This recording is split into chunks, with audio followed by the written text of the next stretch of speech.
Good morning everyone! Andito tayo sa Tagaytay City to showcase itong overlooking property na may lot area 175 square meters and 225 square meters across 3 levels. So this property is semi-furnished, so malapit ang location nito mula dito sa rotonda ng Fora Mall, lalakarin lang. At kahilera po ito ng McDonald's along dito po sa Tagaytay area.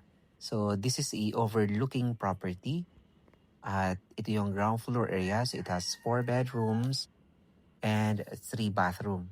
So ito yung pinaka kitchen area with the island counter. Shoutout po sa owner na to. Architect, thank you so much for allowing us to record ito pong napakagandang property for sale dito po sa Tagaytay City. So this one is selling in the market for 26 million pesos. If you are interested or anyone interested, message us today. Alright, so you have the staff room and a side garden, so the property is enclosed with perimeter fence. Yan, excuse lang muna sa mga gamit but rest assured, bago po ito i-turn over, mayroon po itong proper cleaning. And right now, livable po ito because ito po ay serve as their vacation house. So you have your bathroom dito sa level na ito. So you have your wash area, urinal sink, water closet, and a shower with a glass enclosure. Of course, meron siyang water heater. Okay, akit tayo sa itaas. So maganda rin po yung kanyang hagdanan because hindi ka ma-slide kasi meron siyang stopper. Ito yung second floor. So you have your corridor area, then 3 bedrooms dito po sa floor na ito. Alright. Ito yung first bedroom with a cabinet. Plus, you have the view of the Taal Lake.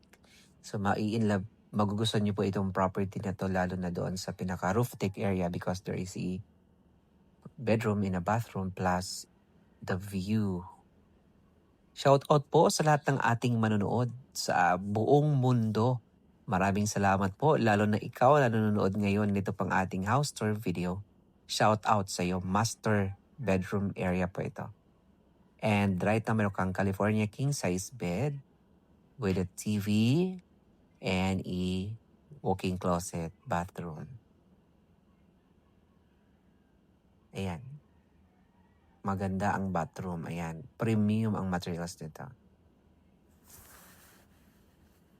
At shout out po sa lahat ng atin pong mga clients na naging bahagi po ng success ng R. Miliadra Realty. Thank you so much po at mag-update tayo ng ating pong napakagandang blessing mula kay Lord. Ayan, i-update natin yung ating ongoing right now. Anyway, this is the third bedroom. Ayan, with a bed and with a TV plus a cabinet. Then, bathroom area dito po sa side nito. So basically, merong bathroom sa baba, merong common bathroom and a bathroom sa master bedroom, and a bathroom doon po sa side sa roof deck area. Ayan.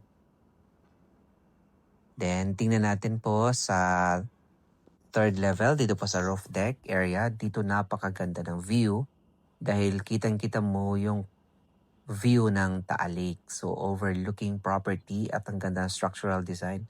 This is a single attached property. So, ito yung roof deck area. It's fully covered. Plus, meron itong bedroom with a bathroom. Mula dito, ito yung magiging tanawin. Ayan, napakagandang tanawin, natatanging tanawin mula sa property na ito.